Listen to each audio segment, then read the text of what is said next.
dan kuat, tumbuh di lingkungan sehat, bersama guru yang hebat, penuh cinta dan bersahabat. Ya, semangat pagi anak-anak. Pagi, luar biasa, tetap semangat. Yes. Ya, mungkin kali ini pertemuan kita yang pertama ya, karena beri tidak ada jam mengajar di kelas. Ya, sebelumnya Bu Eli mendapatkan pelajaran baru tentang BK ya, karena Bapak Menterinya baru. Kita dapat 7 jurus ya. Kita dijadikan pendekar gitu ya. 7 jurus BK hebat. Dan 7 itu ada yang pernah baca atau mungkin Bapak Ibunya guru BK? Belum ada ya? Iya. Ada 7 jurus BK yang harus kami pelajari ya waktu itu di Solo. Yang pertama adalah mengenali potensi. Jadi BK itu sebenarnya bukan hanya untuk anak-anak benar-benar saja ya, bukan untuk anak yang nakal, bukan untuk anak yang konotasinya jelek-jelek, yang negatif, tidak. Sebenarnya kami tugasnya tuh satu, mengenali potensi. Ada gerakannya juga ya, kenali potensi. Terus kita juga mengajarkan untuk kalian bisa kelola emosi. Dan jurusan kedua itu kelola emosi. Gerakannya seperti ini. Terus yang ketiga ada tumbuhkan resiliensi atau daya juang. Ya, tumbuhkan resiliensi atau daya juang. Yang keempat, jaga konsisten. Terus yang kelima ada jalin koneksi, tumbuhkan kolaborasi, dan yang terakhir menata situasi.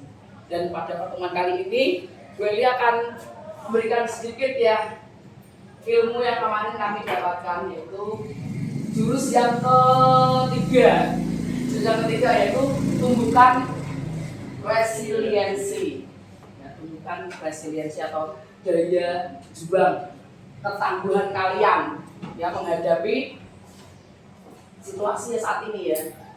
Baik kamu saat di rumah, di sekolah maupun dimanapun kalian berada, karena sebentar lagi kalian lulus dari SMA Negeri 1 Provinsi. Nah, pastinya kalian punya pengalaman ya, karena kami dalam mengajar harus ada ARKA, yaitu aktivitas. Jadi gue mau kasih kalian aktivitas. Nanti setelah aktivitas refleksi, habis refleksi kita ada konseptual, yaitu nanti terakhir resiliensi itu apa gitu ya. Terus yang terakhir ada aplikasi. Nah ini mungkin anak-anak punya pengalaman ya, pengalaman yang menyenangkan, tidak menyenangkan, yang membutuhkan ketangguhan jiwa ragamu. Nanti kalian bisa dikasih waktu dari 10 menit ya untuk mengerjakan ini. Ini ada beberapa pertanyaan, bisa sharing pengalaman kalian saat kalian dibutuhkan ketangguhannya untuk menyelesaikan masalah yang kalian miliki. Nanti kalau nggak cukup di belakang sini tidak apa-apa ya. Sambil jangan lupa nulis ya. Kalau ngerjakan pakai HP, biar tulisannya bagus.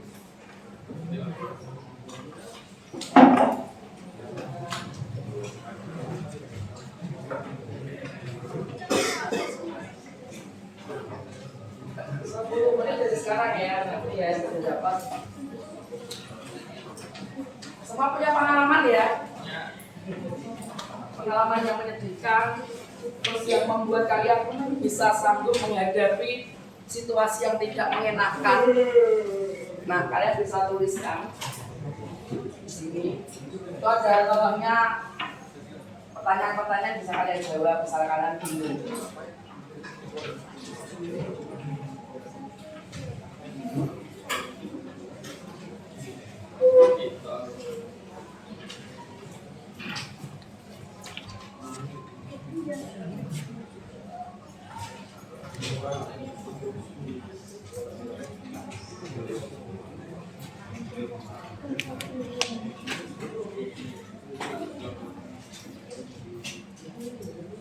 10 menit dari sekarang ya anak.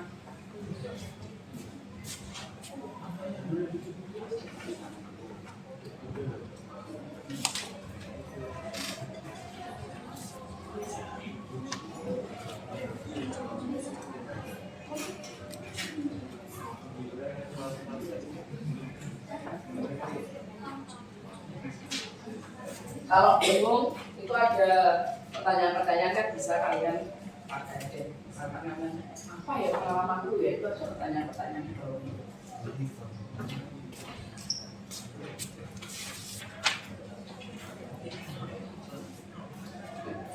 Apa yang jadi apa kata-kata atau sikap orang lain yang paling membekas ya, yang akhirnya membuat kalian bangkit dan tidak menjadi anak yang introvert lagi ya, bisa bangkit dari itu. Apa yang saya rasakan saat itu? Ya mungkin saat ini lagi bully-bully itu banyak sekali ya. Apa yang saya lakukan setelahnya, siapa yang hadir atau hadir dalam hidup saya saat itu? Bisa kalian ceritakan.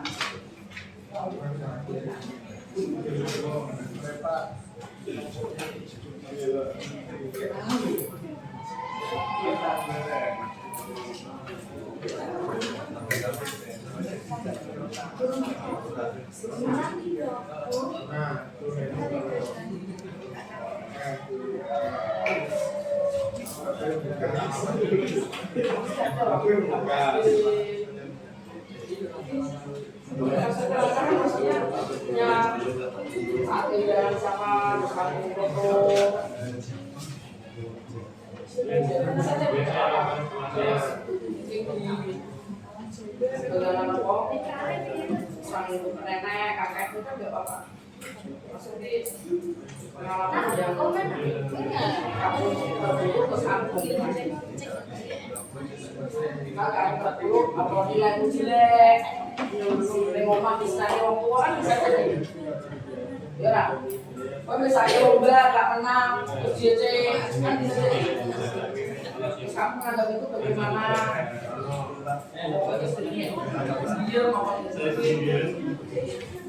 Nanti saya pilih satu orang yang ke depan untuk cerita. Nanti saya pilih satu orang untuk cerita. Mungkin yang mama senengnya mabuk-mabukan,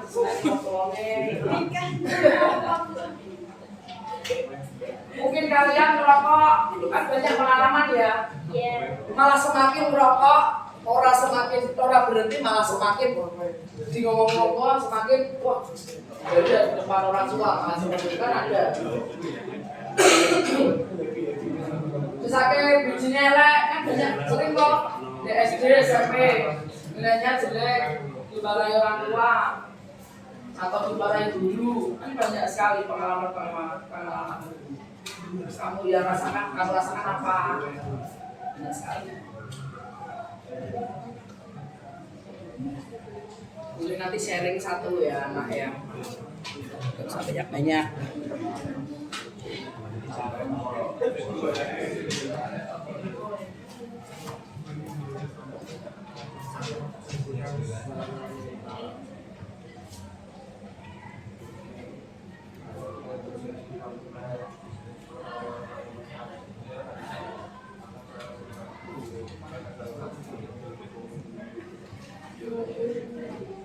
Mancing, ya benar kok ya?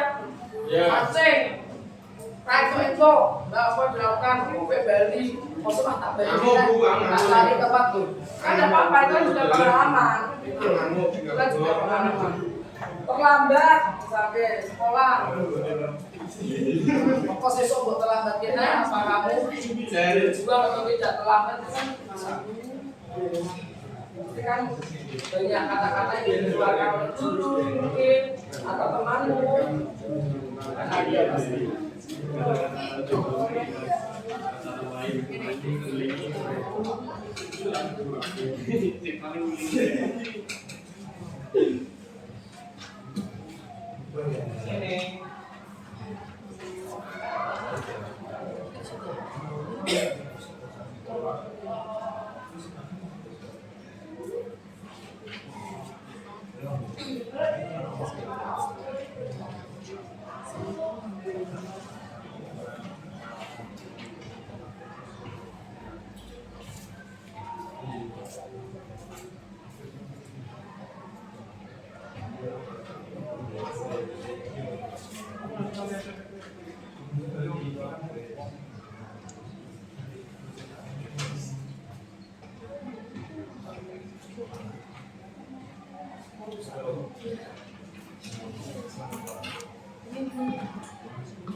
Saatnya jam ketiga dimulai. It's time to begin the third lesson.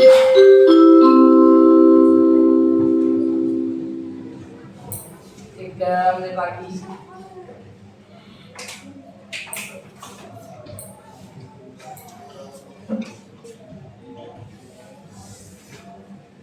Oh ya, bawahnya kasih nama ya. Kasih nama aja. Nama dan kelas.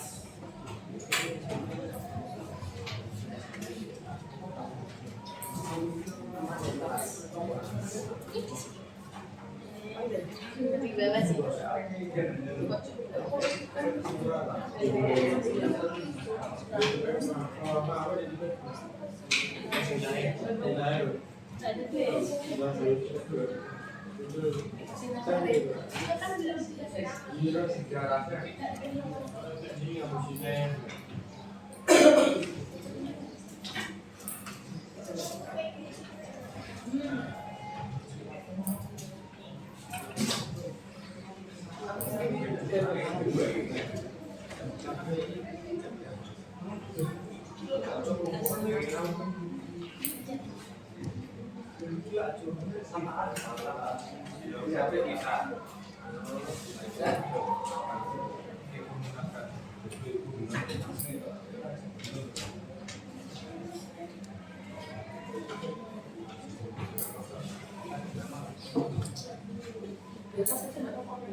Ya, saya pengen satu maju ya.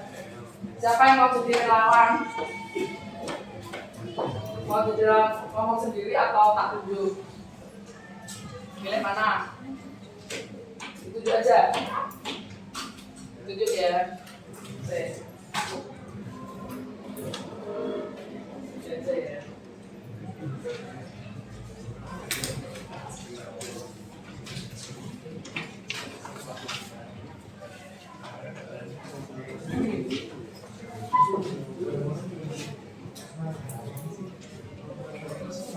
Yang terakhir mengumpulkan siapa ini? April? Saya belum. Oh, belum? Ya, beda di sini.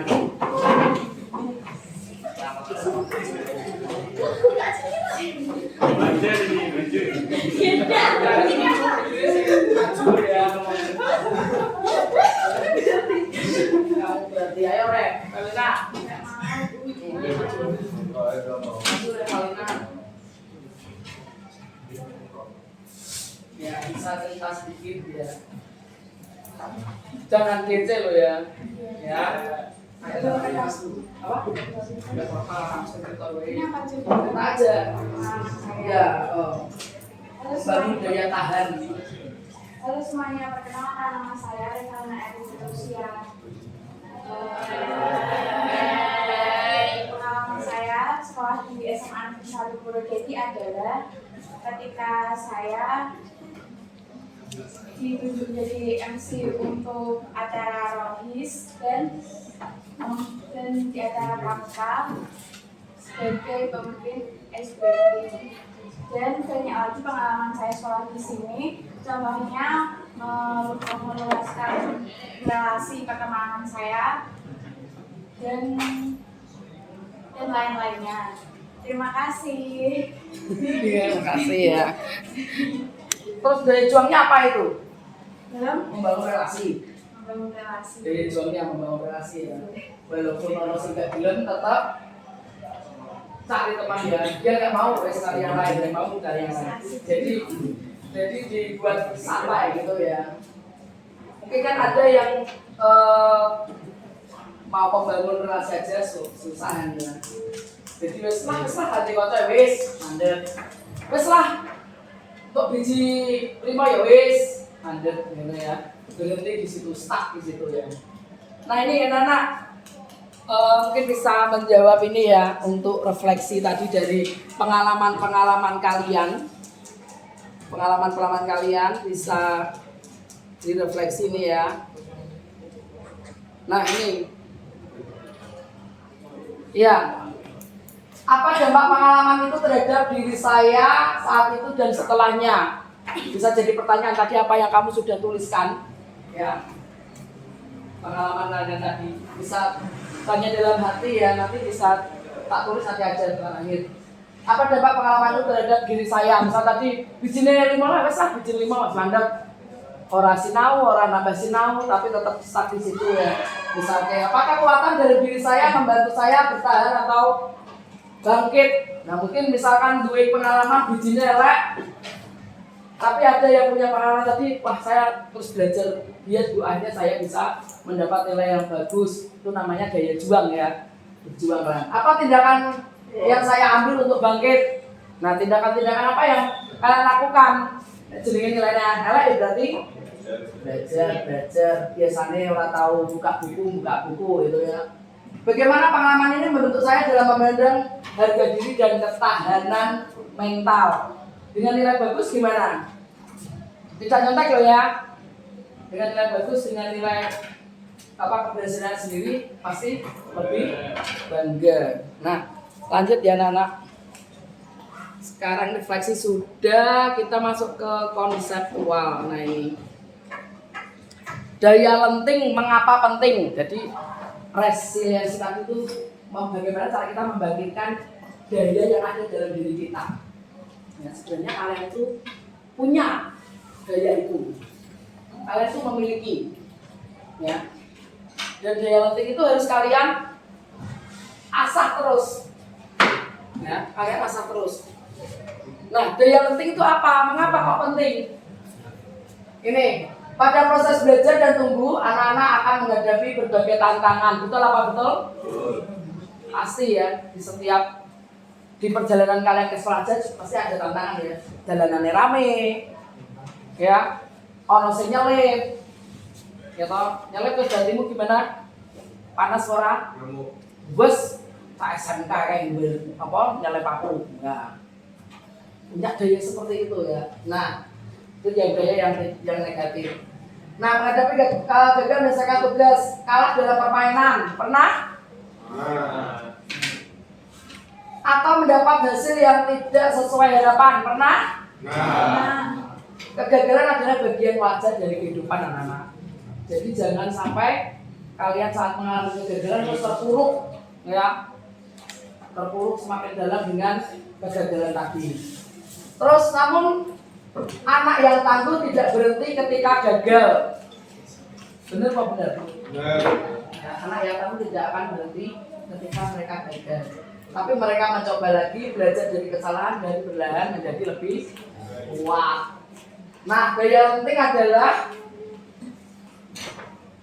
atau resiliensi ya, daya lenting atau resiliensi atau ketangguhan tadi adalah kemampuan untuk bangkit kembali setelah menghadapi kesulitan. Ya. Apa tadi? Kemampuan untuk bangkit kembali setelah mengalami kesulitan. Bukan sekedar tidak menyerah, tetapi juga kemampuan untuk beradaptasi, belajar dan terus berkembang. Itu namanya daya lenting ya. Yang harus kalian miliki saat ini. Lanjut. Nah, pola berpikir bertumbuh tangguh sejak dalam pikiran. Ya ini anak-anak. Kenapa Bu Eri tadi bilang kalau daya itu ada di dalam diri kalian, bukan dari luar, tetapi dalam diri kalian. Yaitu apa?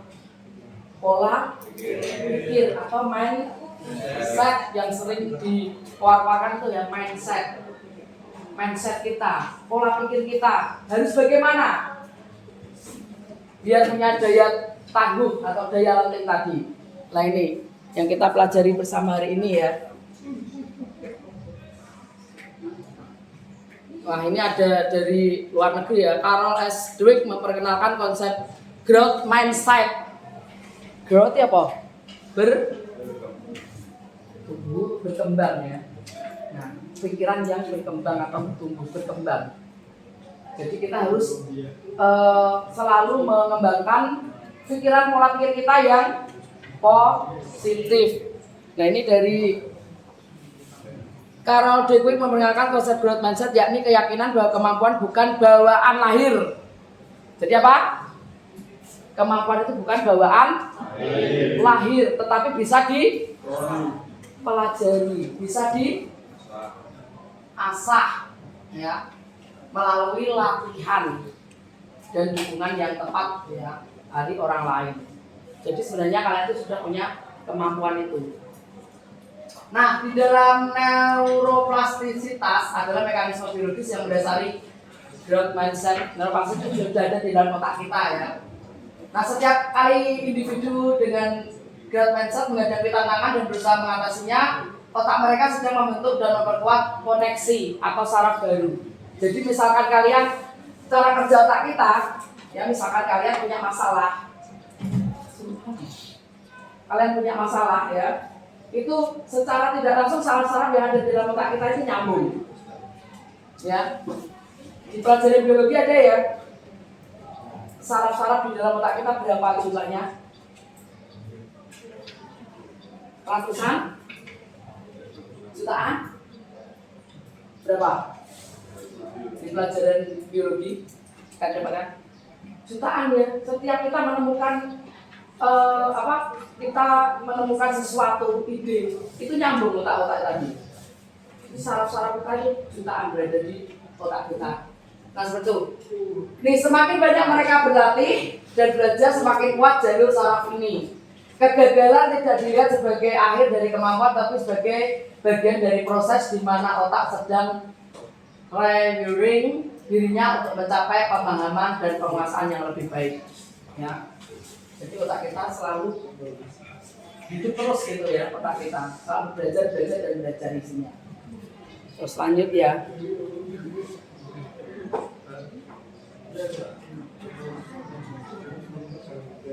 Nah ini anak-anak, mari kita ada growth mindset, pasti ada fixed mindset ya. Kalau itu yang negatif, yang growth, yang berubah. Coba ada pernyataan ini dijawab ya. Saya percaya bahwa kecerdasan dasar saya adalah sesuatu yang tidak dapat saya ubah terlalu banyak. Fix atau growth? Saya percaya bahwa kecerdasan dasar saya adalah sesuatu yang tidak dapat diubah terlalu banyak. Growth atau fix? Masuk growth? Growth atau fix? Fix. Nah, tadi growth mindset bisa dipelajari, ya, bisa diasah, ya. Jadi apa? Jawabannya fix, ya. Ketika saya menghadapi tantangan, saya biasanya menyerah karena saya merasa tidak cukup mampu. Fix atau growth? Growth tadi yang berkembang, yang bisa fix ya. Saya percaya bahwa saya dapat meningkatkan kemampuan dan bakat saya jika saya berusaha dan bekerja keras. Saya cenderung menghindari tantangan karena saya takut terlihat bodoh atau gagal. Saya melihat kegagalan sebagai kesempatan untuk belajar dan tumbuh, bukan sebagai bukti ketidakmampuan saya. Usaha dan kerja keras adalah kunci untuk mencapai kesuksesan dan mengembangkan kemampuan saya. Ya. Selanjutnya, bakat alami adalah faktor terpenting dalam mencapai kesuksesan. Usaha saja tidak cukup jika Anda tidak berbakat. Ya, fix. Mus mudeng ya. Fix dan growth mudeng ya. Ya, lanjut. Nah, ini contoh-contoh anak-anak yang memiliki fixed mindset, ya. Kesuksesan kalau berpikirannya negatif, ya.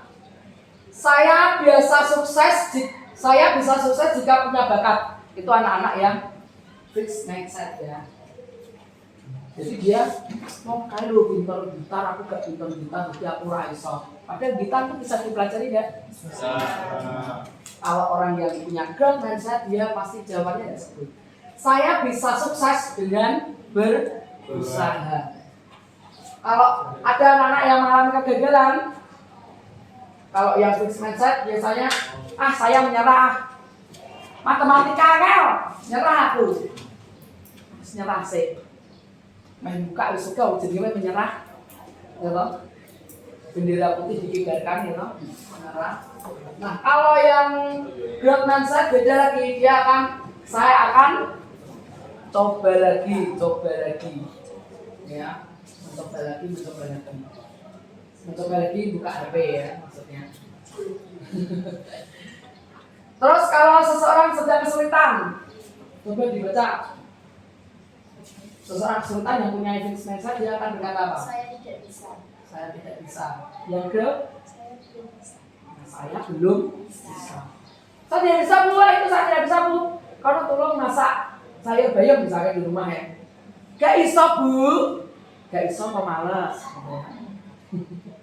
Ya jualnya rendah ya.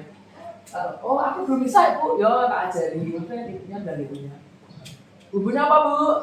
Apa aja? Bayam. Jangan bayam, bumbunya apa Ceko? Hah? Gula. Bayam kok bumbunya. Coba saya ngerti tenan nih. Saya bayam. Ya kunci. Bayamnya ya. Bumbunya maksudnya. Pakai aku mau berambang merah kok. Berambang yang merah ya. Bawang merah. Apa namanya? Besok minta apa? Ayam. Bumbunya guys. Masih banyu karo bayamnya pasti ono gitu.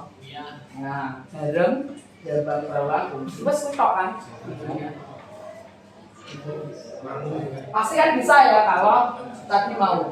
Kalau seseorang sedang punya masalah, coba orang yang fixed mindset.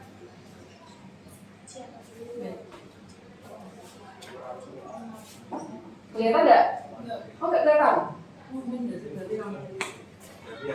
Gue ini masih kelihatan. Mengapa masalah ini terjadi pada saya? Seseorang yang punya masalah, ya kalau orangnya fixed mindset, yang negatif pikirannya ya. Mengapa masalah ini terjadi pada saya? Kok orang kaya wae ya? Kok aku wae sing anu? Kok aku menang? Jadi ya, aku menang dengan gue. Aku menang. Tapi kalau orang yang growth mindset enggak, dia akan mencari solusi apa yang bisa saya upayakan. Yang punya growth mindset, ya. Kalau punya masalah HP-nya disita, ya toh. Pas ulangan HP disita. Orang ngapa masa itu jadi pada saya? Nangis-nangis ya. HP-nya rambali itu. Tapi kalau orang yang menyadari dirinya, oh iya aku mau ulangan, nyontek. Nah terus ini solusi apa yang bisa saya upayakan? Aku sesuk nek ulangan ora. Jadi HP ku ora disita. Terus dikritik orang misalnya. Kalau tuh ini pas acara extrovert, banyak ya. Yang kritik gue itu banyak. Sama ya. Itu ya dulunya nenek. Kalau yang fixed mindset dia pasti sakit. Pakai hati. Masuk diwe gitu ya.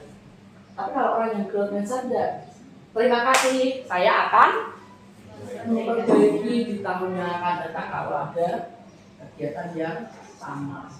Nah itu ya anak-anak. Jadi bedanya ya, bagaimana kita harus mempunyai pola pikir yang berkembang atau growth mindset tadi di dalam setiap lini kehidupan kalian. Ya, lanjut lagi.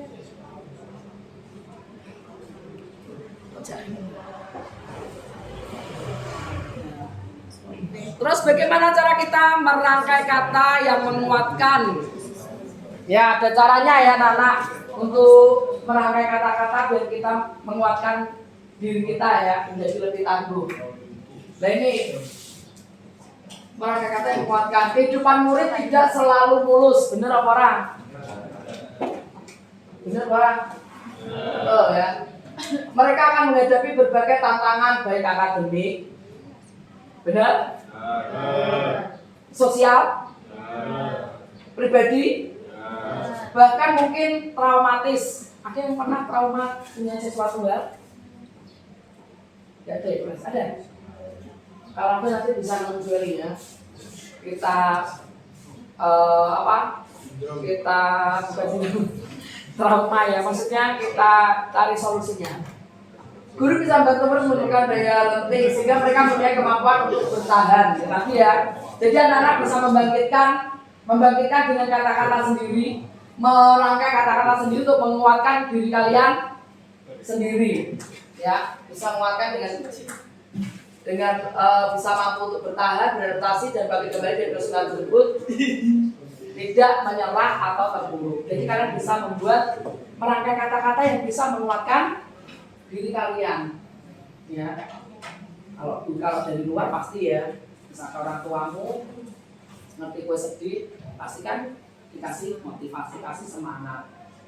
Tapi semangat itu lebih besar lagi kalau diri kita yang menyemangati diri kita sendiri. Nah, dari orang lain paling langsung dulu wes bar. Tapi kalau dari diri kita akan bersemayam terus di dalam diri kita. Tidak akan, walaupun kita sudah tua, daya itu masih ada. Nah, seperti itu. Jadi contohnya seperti memberikan umpan balik. Ya. Nah ini bisa juga kalian berikan ini kepada teman-teman kalian. Nah ini contohnya seperti ini ya. Misalkan dari luar ngomongi kita, kowe iki lho kok selalu ceroboh. Nah, misalkan ya, gue kowe mesti tigo. Diomongi gitu sama orang lain. Tetapi kalian bisa memberikan semangat pada teman kalian. Misalkan presentasi kan kelompokan biasanya ya, berapa tim gitu. Saat tim ada 5. Nah, mungkin saat memberikan presentasi ada kekurangan di situ. Tapi kalian tidak bisa memberikan motivasi pada temanmu tadi ya. Dari luar, kali ini dari luar ya. Kalian sebagai motivator dari temanmu. Kamu tidak langsung nyeneni kancamu dengan marah-marah, tetapi kamu bisa, oh, memang pas presentasi toh, kowe kurang ini. Jadi memberikan semangat dukungan untuk teman-teman kalian. Ya. Jadi setelah kalian nanti bisa menumbuhkan daya lenting sendiri dari diri kalian sendiri, kalian bisa sharing ke teman tadi. Ya, bisa memberikan motivasi pada teman-teman kalian. Contohnya seperti itu.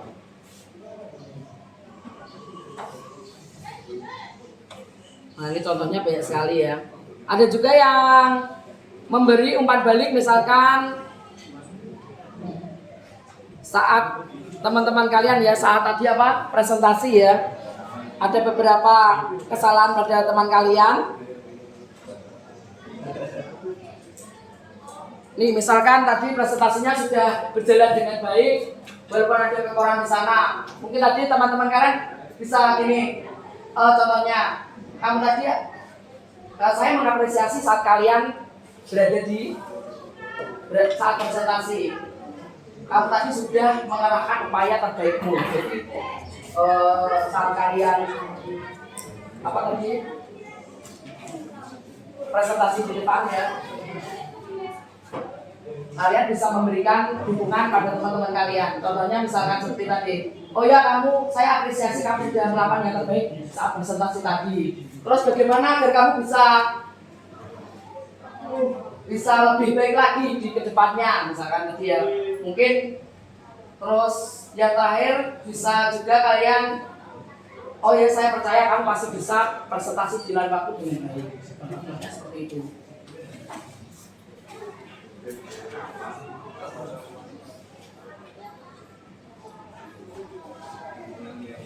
Nah ini yang sering terjadi di kehidupan kita ya anak. Dukungan versus pujian ya. Nah ini yang sering terjadi. Contohnya dukungan ya. Contohnya dukungan spesifik dan fokus pada perilaku. Contohnya seperti ini. Kamu sudah bekerja keras, kamu layak dapat prestasi itu. Kalau pujian paling biasanya Contohnya misalnya gini aja ya, terlambat sekolah yang sering terjadi di sini. Ya kamu sudah bekerja keras sampai datang ke sekolah tidak terlambat. Tapi kalau biasanya, Bu saya nggak terlambat lagi. Cuma kasih pujian, kasih jempol kayak gitu ya, hanya kasih pujian. Tetapi kalau yang lebih bagus lagi, diapresiasi. Oh ya kamu sudah bekerja keras untuk bisa datang tidak terlambat di sekolah lagi. Jadi seperti itu. Contoh-contoh yang lain nanti lanjut aja ya boleh ya.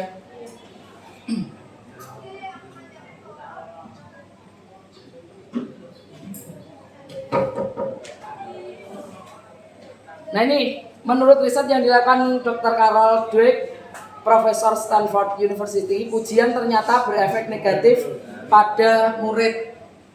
Ya, pujian ternyata berefek negatif pada murid. Jadi pujian itu ternyata berefek negatif pada murid. Siswa yang mendapat pujian dari guru saat menyelesaikan suatu soal cenderung untuk memilih soal yang lebih mudah. Benar nggak itu? Tak tanya, misalkan kamu dipuji oleh guru, wah kamu sudah bagus, misalkan. Kamu punya perasaan, besar jadi tak tahu sampai. Punya pemikiran seperti itu enggak? Hah? Terus berhenti di situ gitu, maksudnya nggak mau berusaha yang lain lebih, yang soal yang sulit lagi gitu, lebih sulit lagi. Mau berusaha? Oh keren ya, masuk berusaha. Nah ini, demi mempertahankan pujian itu, murid tidak berani mengambil resiko, takut melakukan kesalahan dan mengalami penurunan motivasi. Sebaiknya murid yang mendapat dukungan cenderung lebih berani mengambil resiko dan tidak takut salah. Mereka terdorong untuk mencoba hal baru, berupaya untuk berkontribusi dan memiliki motivasi yang tinggi. Ini ya, jadi dukungan versus pujian. Nah ini anak-anak bisa jawab ya. Ini termasuk dukungan atau pujian. Dari sini boleh ya, nggak kelihatan. Wah anak hebat, siapa dulu dong ayahnya? Termasuk dukungan atau pujian? Pujian ya. Nah gitu dong. Itu baru anak saleh. Dukungan atau pujian? Nilai kamu semakin bagus dibanding semester lalu, pasti semester depan akan lebih bagus lagi. Nah, kamu anak paling rajin di kelas ini, tak ada orang yang seperti kamu. Lukisanmu indah sekali. Kamu layak mendapat penghargaan itu karena kamu sudah bekerja keras, berjuang untuk ini. Dukungan. Nah, membantu siswa menerima dan bangkit dari kegagalan.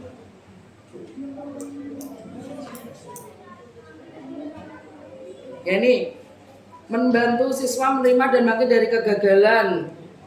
Itu ada beberapa ya. Saat kalian mengalami kegagalan, baik secara emosional, kognitif maupun perilaku. Misalnya secara emosional murid mungkin merasa sedih, kecewa, marah, malu, frustasi atau cemas.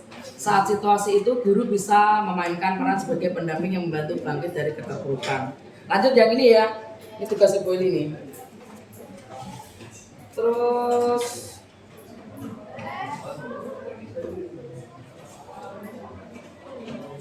menciptakan lingkungan yang menguatkan. Menciptakan lingkungan yang menguatkan. Ini ada pola asuh dan pendidikan yang lembut dan tegas. Mungkin nanti kalian bisa melihat pendidikan yang diberikan orang tuamu di rumah, termasuk tegas, lembut, atau tegas tidak lembut, atau tidak tegas dan tidak lembut, ada juga tidak tegas tapi lembut. Yang ini mana yang pendidikan ini yang bisa mengantarkan kalian bisa mempunyai daya lenting tadi ya. Contohnya ini tegas tidak lembut ya. Hasilnya orang tua menang, anak kalah. Nanti bisa diingat sendiri ya. Orang tuanya yang menang selalu menang. Kowe iki kudune iki, kowe iki jurusan iki. Nah, ya naik kalah. Ada juga yang pola asuhnya tegas tapi lembut. Orang tua menang, anak menang. Ya. Orang tua menang, anak menang. Ada juga tidak tegas, tidak lembut. Orang tua dan anak sama-sama kalah. Akhirnya beda anak. Orang tua dan anak kalah gimana ini? Wes lah gitu ya. Jadi enggak ada daya untuk kesana ya. Terus tidak tegas tapi lembut. Orang tua kalah, anak menang. Ada enggak ini? Orang tua kalah, anak menang, ada enggak? Ada enggak? Ada ya. Pernah terjadi kok anaknya gak duduk pakai motor, bapaknya digawani. Wah, ya seperti itu. Itu juga ada. Anak orang tua ngalah sama anaknya. Itu juga ada ya. Jalur apa-apa dituruti. Nah ini ada juga pola pengasuhan yang tegas dan tega versus tega ya. Nah ini contohnya orang tua. Kalau ini contohnya ibu burung yang lembut harus tega mendorong anaknya dari sarang dan memaksanya untuk belajar terbang. Kadang kita tidak tega untuk mendorong anak kita seperti ibu burung mendorong anaknya karena mungkin kita punya kesalahpahaman tentang kelembutan. Ya ini kadang ada ya pola asuh orang tua yang seperti itu. Tidak tega anaknya mengalami kesulitan. Lah udah nih. Oh ya. Pak anakku kayak kemarin ya ada kegiatan perjusami itu ya biasanya juga. Mobil itu jejer-jejer gitu ya. Lagi ditinggal anak sedino wes diparani. Ya, diparani, ditonton gitu ya. Lagi ngopo, kayak anakku iso turu pora gitu ya. Padahal dia sedang belajar di sana. Terus ada juga yang menyenangkan hati. Menyenangkan hati. Terus lanjut aja ini ya. Selanjutnya membangun budaya ordinary magic. Nanti ordinary magic dalam konteks pendidikan membangun resiliensi merujuk pada konsep yang dikemukakan oleh psikolog perkembangan Ann Manstein. Ordinary magic adalah kemampuan bawaan dan proses adaptasi yang umum pada manusia yang memungkinkan individu untuk mengatasi kesulitan dan berkembang meskipun menghadapi tantangan atau adversity yang signifikan.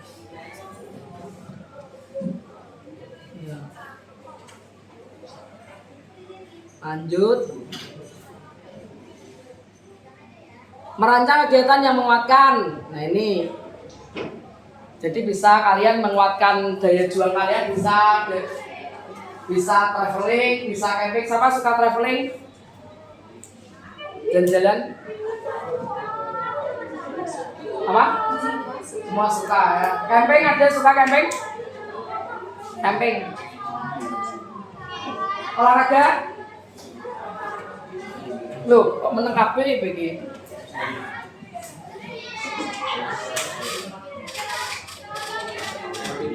Ya.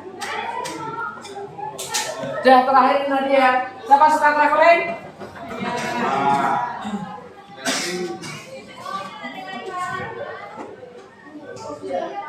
Kaplok juga kaplok. Masuk aja nih. Aduh, ini. Enggak jadi nih. Ya terakhir ya anak-anak, ini untuk aplikasi sudah semua ya. Pertemuan kita bagaimana kita membangkitkan daya lebih atau ketangguhan dalam diri kita ya. Nah, terima kasih untuk perhatiannya. Untuk aplikasinya nanti bisa ya, bisa dituliskan. Terima kasih. Wassalamualaikum warahmatullahi wabarakatuh. Mendidik dengan tulus, gunakan 7 jurus. Kenali potensi, kelola emosi,